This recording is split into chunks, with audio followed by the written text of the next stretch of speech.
মাছের মাথা দিয়ে বাঁধাকপি হচ্ছে। মাছের মাথা দিয়ে বাঁধাকপি হচ্ছে। প্রথমে দেব তেল, দিব জিরে, মাছের মাথাটা দিলাম। মাছের মাথাটা উল্টে পাল্টে ভেজে নিলাম। তারপরে নুন দিলাম পরিমাণ মতন, হলুদ দিলাম। ভাজা হয়ে গেছে, মাছের মাথাটা তুলে ফেললাম।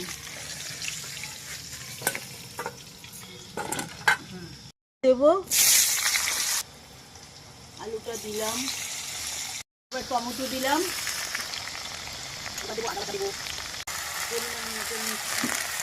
এবার বাঁধাকপি দিলাম।